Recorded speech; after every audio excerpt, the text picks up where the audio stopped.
3, 2, 1, this is Podcast Sisma. Sobat Sisma, siapa nih yang pernah bermimpi jadi seorang YouTuber atau konten kreator? Jadi seorang YouTuber atau konten kreator tentu menjadi impian ya bagi sebagian besar anak muda. Bekerja di dunia kreatif, membuat konten, dan gak jarang nih dapat pemasukan. Nah, mungkin poin terakhir nih yang jadi interest sama teman-teman. Nah, tapi dibalik itu semua, pasti banyak banget ada struggle dan cara nih, tips dan harus punya skill tertentu untuk menjadi seorang YouTuber. Apalagi untuk survive di dunia sekarang. Nah, pas banget pada episode kali ini kita bakal ngobrol seputaran perkontenan dan juga gimana sih kaitannya dengan literasi digital. Karena episode kali ini begitu spesial, kita bakal mengundang the one and only Yudis Ardana. Halo Yudis semuanya, terima kasih sudah diundang. Iya, terima kasih Beli Yudis. Gimana kabarnya Beli Yudis? Baik. Baik, berarti ini pertama kali kah atau udah pernah ke Sisma? Ke Sisma dulu pernah ya waktu masih zaman SMA. Oh, masih zaman Tapi SMA. masih beda banget kayak sekarang udah jauh lebih bagus, lebih rapi sekolahnya ya. Oh gitu, berarti kayak gitu ya first impressionnya. Ini gimana nih Beli Yudis ruang podcast nih kan? Wih, Beli Yudis nih. kalau ditanya ruang podcast tadi begitu masuk ruangan aja langsung kagum saya ya. Nggak nyangka ternyata di SMA di Denpasar juga ada studio podcast sekeren dan sebesar ini loh. Iya. Ini luar biasa loh, sampai ada control room-nya juga. Ini bagus banget, keren. Ya, oke. Jadi emang kita pengen memupuk lah supaya ada bibit-bibit yang kayak Beli Yudis lagi nih ke depan. Lebih dari saya dong. Waduh, lebih dari Beli Yudis ya, oke. Nah, ini ngomongin tentang sekolah nih Beli Yudis. Mungkin sebelum masuk ke topik utama kali ya Beli ya. Penasaran nggak sih teman-teman gimana sih kehidupan sekolah, terutama mungkin SMA nih yang paling seru dari Beli Yudis tuh Oke. kayak gimana sih Beli? Oke, jadi kita cerita masa lalu saya ya. Dulu saya, jadi gini, banyak yang nggak tahu kadang-kadang ketemu di jalan, oh lagi di Bali lagi liburan ya gitu. Enggak, jadi saya memang lahir, besar, saya tinggal di Bali. Saya dulu SMA di SMA Negeri 2, ya tetangga ya. Beda sedikit, oke, saya di sana lulus 3 tahun normal ya. Kalau ditanya masa SMA sebenarnya biasa-biasa aja. Sama seperti anak SMA pada umumnya, nggak terlalu yang spesial gimana, enggak. Jadi sama lah, mengikuti kegiatan belajar mengajar, melakukan kenakalan-kenakalan anak SMA pada umumnya. Sama saja seperti sama aja ya? Sama saja. Sama aja. Nah, tapi kalau dari Beli Yudis sendiri itu dari masa sekolah udah ada kayak keinginan untuk di kreatif kah atau suka nyoba banyak hal kah atau emang udah kepikiran nih untuk jadi YouTuber atau pengen jadi konten kreator dari muda atau gimana nih Beli? Oke, seru nih. Kalau ditanya pingin nggak jadi konten kreator sejak SMA, tentu jawabannya tidak. Karena pada saat itu belum ada. Bahkan YouTube itu setahu saya ya, di Indonesia tuh munculnya 2015. Ya, jadi waktu itu belum ada. Saya SMA selesainya di tahun 2005, berarti 2003 saya baru SMA. 2003 masuk SMA, pada waktu itu belum ada YouTube. Bahkan Facebook pun belum ada. Facebook muncul 2005 dan YouTube tuh munculnya di Amerika tahun 2008. Jadi kalau ditanya mungkin suka mencoba banyak hal, suka. Saya dari dulu suka coba ini itu berbagai hal. Memang penasaran gitu ya, karena saya orangnya nggak bisa diem. Tapi kalau bercita-cita jadi YouTuber belum ya, karena emang belum ada YouTube belum jadi tahu YouTuber ya. Iya. Tapi ketika ada YouTube nih, itu gimana sih ceritanya? Kok kepikiran untuk mau mulai nih membuat YouTube kayak gitu tuh gimana sih? Mungkin sekalian juga cerita kayak awal-awal perjalanan karir Beli Yudis tuh kenapa bisa nyemplung ke YouTube tuh kenapa Beli? Oke. Jadi sebenarnya itu mengalir tidak disengaja. Awalnya saya tuh cita-citanya pengen jadi performer magician. Oh iya. Ya, saya sebenarnya cuma pengen jadi pesulap. Tapi saya udah jalanin karir sebagai pesulap di Bali selama beberapa tahun. Saya perform di wedding, di ulang tahun, dari anak-anak sampai dewasa, acara corporate, terus ke hotel-hotel, di kafe-kafe gitu ya. Tapi ya seperti teman-teman tahu, kalau misalkan kita orang daerah, terus kita jadi seniman gitu, penghasilannya nggak bisa yang besar sekali. Ya, sekali kita perform pada saat itu bayarannya mungkin ratusan ribu, ya mentok-mentok juga paling tingginya tuh 1-2 juta, itu udah luar biasa gitu. Tapi saya terus pingin lebih lagi gitu ya. Kita sebagai manusia tuh nggak boleh puas. Terus saya lihat teman-teman saya kalau di Jakarta, magician terkenal gitu, itu sekali tampil bayarnya bisa puluhan juta. Jauh banget ya. Jauh. Saya mungkin harus perform 30 kali untuk menyamai mereka mendapat bayaran 1 kali gitu. Jadi saya belajar gimana sih caranya kok bisa dibayar mahal. Ternyata ada 1 poin, sebenarnya banyak poinnya ya. Salah 1 poinnya itu adalah terkenal. Nah, jadi sebagai manusia tuh harus punya banyak value. Nah, salah satu value yang bisa meningkatkan income itu ternyata dikenal. Semakin terkenal itu biasanya makin mahal. Berpengaruh juga. Berpengaruh ya. Jadi ibarat gini deh, kita ngundang artis gitu ya, datang ke sekolah SMA 7 misalkan, artis lokal, artis nasional, sama artis internasional pasti beda bayarannya Iya, gitu iya, ya kan. Nah, benar. sama. Terus saya berpikir gimana ya caranya supaya terkenal. Pada waktu itu zamannya masih TV, belum ada YouTube. Nah, tapi kalau mau masuk TV kan susah. Ya. Nah, disitulah saya kulik-kulik dan ketemu YouTube itu. Oke. Ketemu YouTube, saya lihat, wah ini kayaknya berpeluang sekali ya. Ada potensi. Kalau saya lihat dulu kan YouTuber nggak banyak. Ya. Nah, setiap YouTuber-YouTuber yang mulai dikenal tahun itu 2015-2016 itu rata-rata udah bisa diundang kemana-mana. Oh, iya, iya. Nah, pasti bayarannya makin tinggi. Iya. Nah, jadi saya coba buat YouTube. Awalnya tuh pingin supaya job sulapnya meningkat bayarannya. Nggak taunya kecemplung jadinya. Lebih banyak kerjaan YouTube-nya. bikin konten Oh, sampai gitu. sekarang. Iya. Berarti itu yang menarik ya sobat. Jadi nyemplung ke itu bukan karena dari awal pengen jadi YouTuber ya malah beli ya. Bukan. Tapi mau menunjang dari job sulapnya. Betul. Nah, berarti tapi awal-awal konten itu berarti tentang sulap kah atau tentang apa tuh beli? Iya benar. Jadi teman-teman sulap. kalau lihat misalkan sampai sekarang masih bisa diperiksa ya, masih bisa dilihat di YouTube channel saya. Kalau di search di YouTube ketik Yudis Ardana, terus diurutkan tuh video saya dari yang oldest istilahnya ya, terlama. Nanti akan kelihatan tuh video-video saya di awal-awal tuh semuanya sulap. Sulap. Ya. Trik-trik atau memperlihatkan sulapnya kah atau gimana beli? Mix ada oke. yang kita ngelakuin sulap ke orang nggak dikenal, tapi ada juga yang tutorial. Oke. Nah, ini ngomongin tentang genre konten ya. Kan pasti dari zaman ke zaman pasti beda kan Betul. ya. Apalagi sekarang kita lihat teman-teman kontennya udah berubah banget daripada di awal pastinya. Nah, itu juga pasti berhubungan sama challenge nih, kayak tantangan-tantangan tuh apa aja sih Bli, sebagai YouTuber, terutama kan sebagai YouTuber yang awal-awal banget nih. Itu apa aja sih tantangannya Bli? Mungkin dan cara survive-nya. Karena kan pasti harus nyesuaiin dan banyak banget jadi TikTok Short, terus YouTube Short Iya. ada TikTok tuh pasti banyak banget adaptasi. Itu gimana sih Bli? Betul. Apa yang kamu bilang tuh bener banget ya. Jadi sebenarnya kalau ditanya tantangan, sebenarnya tantangan jadi kreator hari ini tuh nggak begitu banyak ya. Ada cuman, kalau saya nemu cuman 3-4 tantangan. Salah satunya yang tadi kamu sebutin. Bener banget. Jadi kita tuh kayak harus update terus, harus relevan terus ya. Makanya kalau dilihat YouTube channel saya pun sekarang udah berubah-berubah kontennya. Iya. Dari yang awalnya sulap, pada waktu itu 2017 saya geser ke prank. Iya. Karena ya ngikutin zaman, sulap itu kan turun kan sekarang. Oh, iya. Di Indonesia terutama kan, di digital apalagi. Kalau orang nonton sulap di online kan bisa diulang, akhirnya rahasianya ketahuan. Ya kan? Nggak seru jadinya Bli ya? Iya, akhirnya jadinya kita harus cari cara lagi. Waktu itu saya menemukan tren prank, akhirnya pindah. Ternyata prank juga nggak begitu bagus jalannya karena pemikiran orang terhadap prank itu ada yang negatif gitu loh. Jadi kita coba geser lagi. 2018 saya coba bikin konten eksperimen. Nah, disitulah akhirnya banyak menarik market penonton anak-anak SD, SMP. Terus kita geser lagi yang lebih dewasa jadi challenge, dan juga ada kayak konten-konten dewasa seperti menembak, moge gitu ya, review mobil. Jadi sekarang banyak sekali tipikal konten di channel saya, dan ya harus terus update, kita harus update ya? ikutin zaman. Apalagi gitu. sebenarnya kalau kayak saya kan generasinya udah kelewat. Sekarang udah ke Gen Z, udah ke Gen Alpha. Gen Alpha bahkan. Iya, kalau saya kan milenial. Jadi ya mau nggak mau scrolling terus. Iya, benar-benar. Iya. Jadi intinya tuh beradaptasi, mungkin Betul. ya, tantangan terbesar adaptasi mungkin ya. Nah, tapi kalau ngomongin adaptasi, mungkin iya kita ngikutin zaman.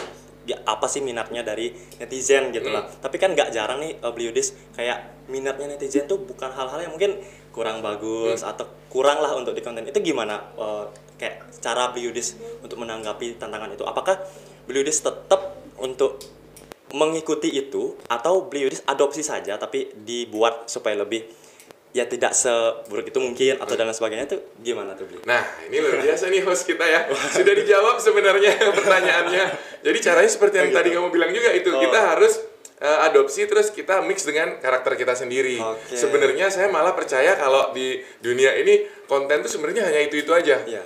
Ya, cuman kita modifikasi gitu. Jadi kalau ada orang bilang tidak ada yang original, ya saya percaya, saya setuju, karena benar, semua tuh kita hanya meniru. Entah dari orang tua kita dulu atau dari senior-senior kita, terus kita modifikasi ya, mix and match dengan karakter kita sendiri. Gitu, oke. Tapi khusus untuk saya, karena terjun ke entertainment, ya jadi memang dibutuhkan yang namanya penonton, alias kita mencari views. Iya. Jadi kita harus menurunkan ego dan idealisme. Oke, kalau kita mau survive hidup di masyarakat, artinya mendapatkan penghasilan, mendapatkan penonton, kita nggak bisa 100% idealis. Saya maunya konten begini, nanti takutnya nggak ada yang nonton. Oh, gitu. Jadi kita harus bisa balancing ya. Mungkin 50-50 atau 60-40 atau 70-30. Justru ego kita lebih kecil. Untuk nggak ngikutin yang kita pengen gitu ya? Justru yang kita nggak pengen itu harus diikutin. Oh gitu. Mungkin iya, bisa 50-50 supaya kita juga keterima di masyarakat. Oke, jadi Tadi, nyesuaiin viewers betul. gitu ya? Tadi kalau kamu sampaikan, oh kan sekarang banyak yang negatif. Iya, iya. Nah, kita mungkin bisa pilih-pilih ya, jangan ambil yang sampai yang terlalu negatif sekali mungkin. Itu yang diadopsi gitu ya? Betul. Jadi harus Oke.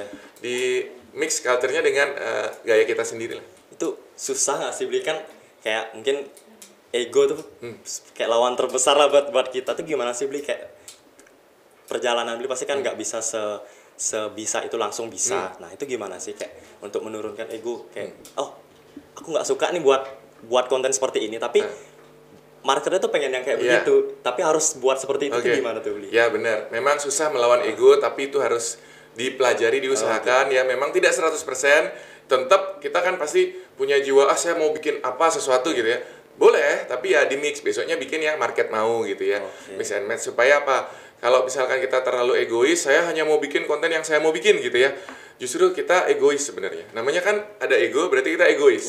Nah, sebenarnya kita hidup nggak bisa kayak gitu. Karena apa? Kita harus membantu banyak orang. Nanti ingat, semua orang akan punya pasangan, akan punya anak. Kita juga masih punya orang tua.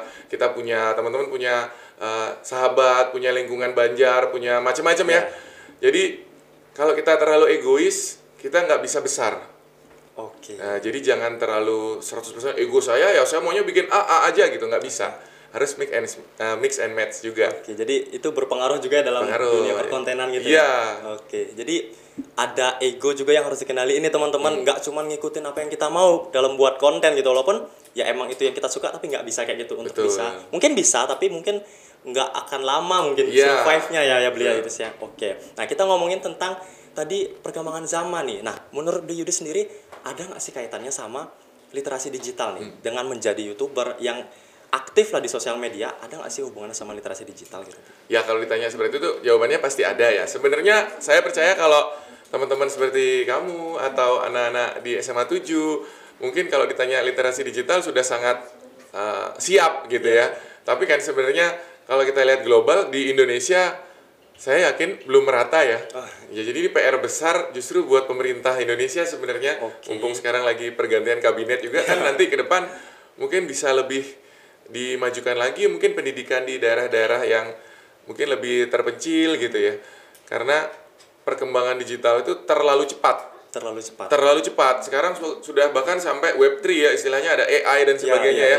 Jadi kalau kita pergi ke desa-desa, ke pelosok-pelosok, mereka bahkan belum paham gitu pakai internet seperti apa yang baik. Jadi kalau ngomongin literasi digital kan nggak cuma sekedar sosial media gitu, tapi bagaimana kita memanfaatkan itu, bertanggung jawab, beretika, terus mempertahankan budaya dan sebagainya. Jadi mungkin PR-nya lebih ke yang masyarakat terpencil yang di daerah.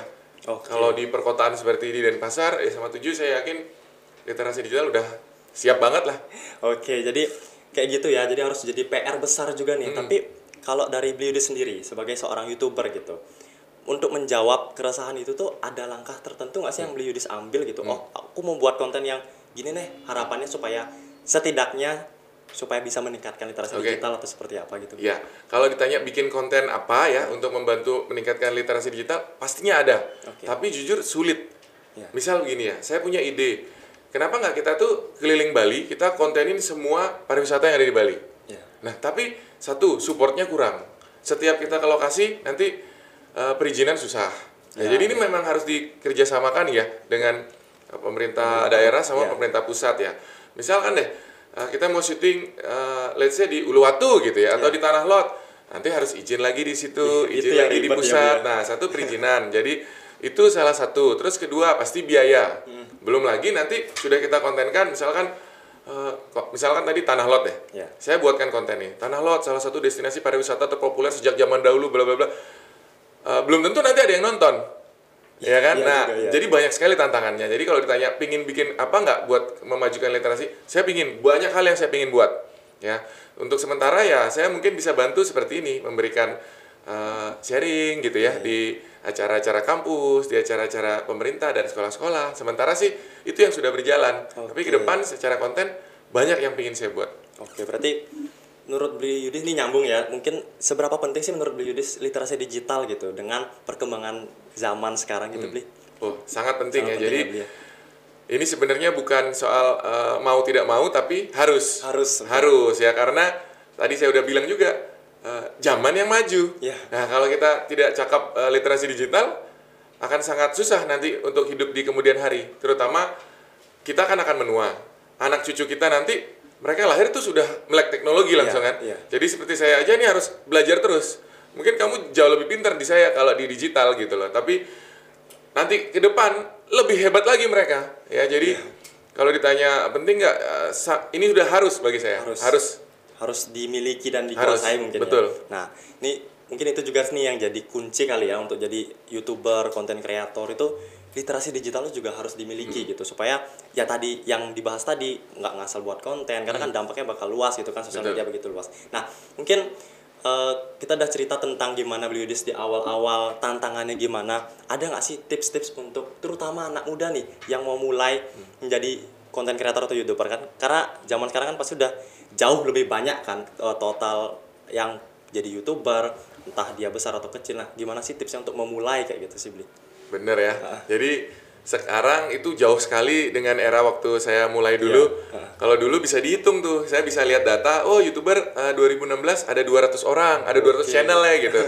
Terus bertambah, tahun depannya 2017, wah ada 2000 channel. Jauh ya. Cepat sekali, jauh. 2018, waduh ada 6000 channel. Terus sekarang itu mungkin hampir semua orang, saya yakin yang nonton, yang dengar podcast ini juga pasti setidaknya punya Instagram, betul nggak? Ya, pasti dong. Pasti. Kayaknya hampir nggak ada deh orang yang nggak punya Instagram, malah ada yang punya second account malah, ya kan?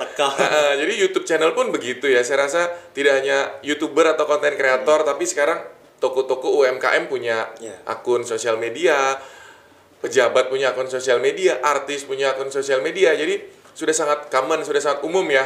Jadi kalau mau berprofesi seperti saya, profesional di bidang konten kreator, tipsnya adalah harus punya pembeda, pasti. Pembeda, uniqueness. Gitu ya. Jadi kita nggak bisa tampil kalau sama ya. Sama ini dan beda dalam arti keseluruhan. Bisa dari penampilan, karakter, tampilan channel, gaya bervideo, ya, cara bicara, itu semuanya termasuk kontennya. Jadi itu secara global harus beda dari channel-channel lain. Ya, misalkan nih mau bikin apa? Channel bernyanyi. Kita lihat dulu channel-channel penyanyi yang lain. Oh kayak gini, kita cari yang beda apa ya gitu loh. Harus dibuat sedikit beda. Itu yang pertama. Yang kedua, kebanyakan orang tuh takut mulai. Sebenarnya problemnya ya kita harus upload dulu. Nggak pernah ada orang yang upload YouTube di awal tuh langsung booming atau kontennya bagus banget gitu ya. Mungkin ada 1-2 dari sekian juta.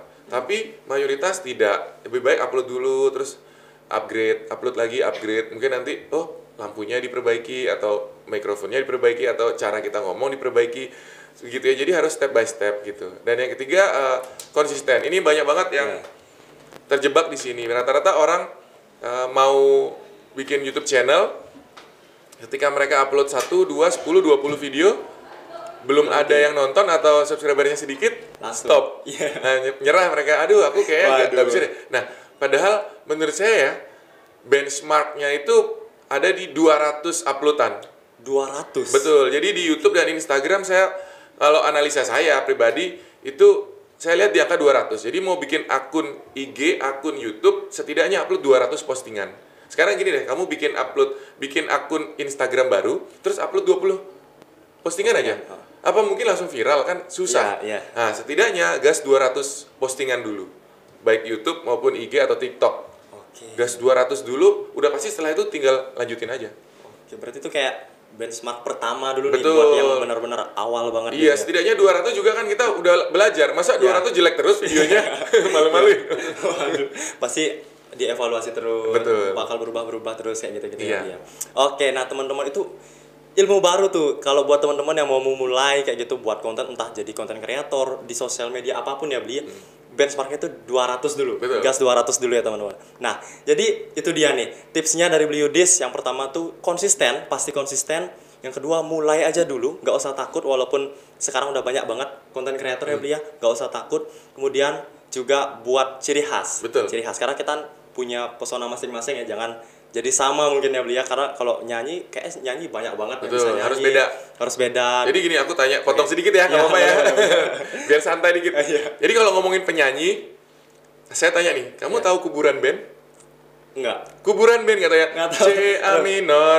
Lagunya tahu. Aduh, nggak update. Nah, itu kuburan band. Yang kedua saya tanya, tahu Changcuters? Tahu. Nah, kenapa? Tahu karena beda. Iya. Apakah orang lain suaranya lebih jelek dari mereka? Belum tentu. Iya, benar-benar. Tapi kenapa mereka terkenal sekali? Karena beda.